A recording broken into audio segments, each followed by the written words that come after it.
Hi, this is Dr. Lou, and I'm going to talk at considerable length about what makes a board or computer game a good teaching tool. Now, games can be educational even when that isn't the intention. I remember a gamer remarking that he knew where a particular German city is, quote, "Yeah, I've bombed that place," unquote, in a game, of course. In another case, one of my college playtesters was sufficiently interested in a prototype ancient Near East game that he later wrote a paper about the ancient era for a history class. So neither of the games in question were intended to be specifically educational, but they did provide something. Now I'm going to quote at length from someone named Chris about motivation.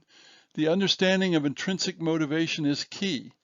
A student that really enjoys playing China Rail will almost certainly learn a good bit about Chinese geography, or at least the names of Chinese cities. A student who doesn't like China Rail isn't going to learn anything at all. I have tried to shift my mantra from making games that teach to what can we learn from this game? In other words, finding great games first and then figuring out how I can match those with points in my lesson plan. And that's the end of the quote. My own mantra here is take an inherently enjoyable game or game system and try to make it represent something educational for a particular audience. Now, I need to differentiate here between training and education. It's a very important distinction. If you're training people, a puzzle game, often single player, works fine. In training, there's an always correct solution or several always correct solutions that you want to convey to the gamer. For example, how to disassemble and assemble a weapon. It is rote learning, in other words. And keep in mind here, single player games are puzzles unless computer programming has done an exceptional job of pretending to be a human. Now, if you're educating people, a non-puzzle game, that is a game with no always correct overall solution, is required. And that usually means an opposed game, not solitaire or multiplayer solitaire. These games are harder to make unless you can utilize other people to provide the intelligent opposition. In other words, if you're trying to use computer programming, it's very difficult. So, if you're trying to educate people, you should use games for more than one player, that is to say, usually more than two sides, but at least two sides, which frequently means these days tabletop games, not computer games. Games for several players can also help you teach teamwork, which is vital in many real-world situations.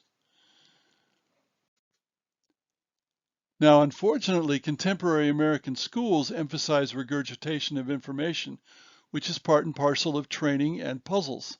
And that's why we have so many people in the USA who cannot really think for themselves, who just parrot what someone told them, no matter how preposterous. That's how they learned in school. They don't even try to see other points of view or other sources of information. They don't apply logic. They just repeat what they've been told. Now, video games are quite different from tabletop games. Video games tend to teach themselves, ideally, and they can be asymptotic. In other words, time does not matter. People can play a video game where one person takes their turn and then later some other person takes their turn. In other words, they don't have to be all there at the same time. Of course, single player video games don't require participation by others, which is ideal for puzzles. And video games, of course, require additional equipment, whether a smartphone or larger computer, which is difficult for K-12 schools that often have quite small budgets. Now I want to talk here a bit about models. A model is meant to reflect and represent a real situation or a fictional reality if it's science fiction or fantasy. Abstract games may have some atmosphere or decoration tacked on, but don't actually represent something. A role-playing game running on the rule of cool, which is if it's cool, include it, and which then is not a model, cannot educate or train. And the difference here is what I call correspondence, or if you want to use a really ugly word, analogousness. So what is correspondence? Well, what happens in a game corresponds or does not to what happens in reality. What the player does in the game corresponds or does not to reality. Another way to put it, there are analogies between these events and actions and reality. Without correspondence, can the game teach anything about reality? It would be very difficult, I'd say. The game's atmosphere alone might teach something, but that's not from the play of the game, so why bother to play the game? Now, here's another expression of the difference between education and training. Life is an essay test, not multiple choice. Multiple choice tests are more training than they are education. Puzzles are a sort of multiple choice. You're limited, but they can teach you a specific thing. Again, say how to troubleshoot up to a point a clothes dryer that isn't working right. The kinds of things you might teach software to solve.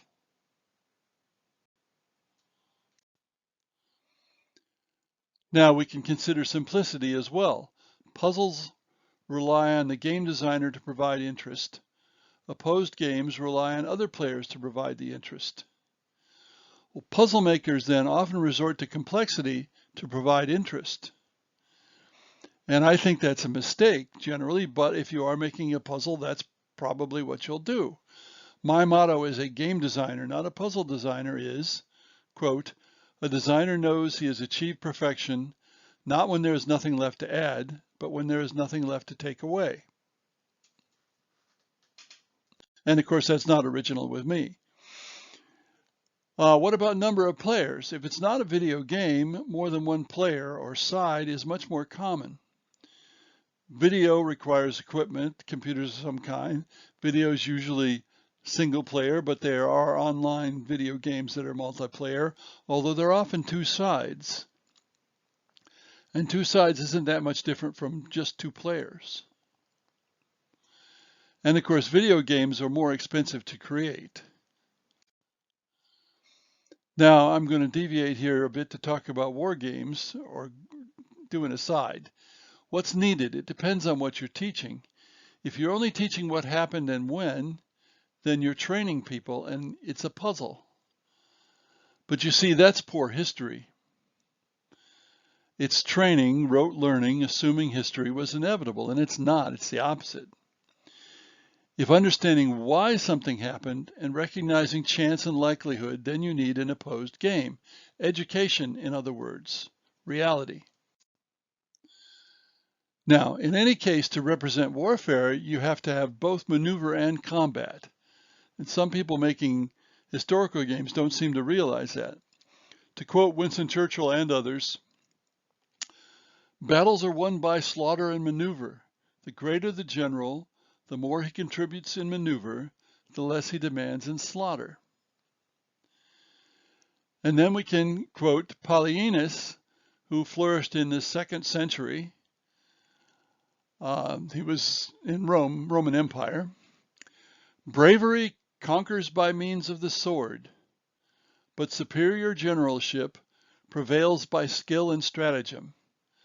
And the highest level of generalship is displayed in those victories that are obtained with the least danger. If the game cannot represent this, you have diminished history. So, as I've said, history is not inevitable. History is the result of many chances, of chaotic situations, of guesses. And that sounds quite unlike a puzzle, don't you think? So if the game is actually a puzzle, it can teach what actually happened, which is the solution, but is likely to be poor at teaching the many whys. If it's an opposed game which necessarily, if it's well designed, has no always correct solution, it's likely to be a better tool for education. Puzzles are tools for training, not education. What about tabletop RPGs, which I haven't considered?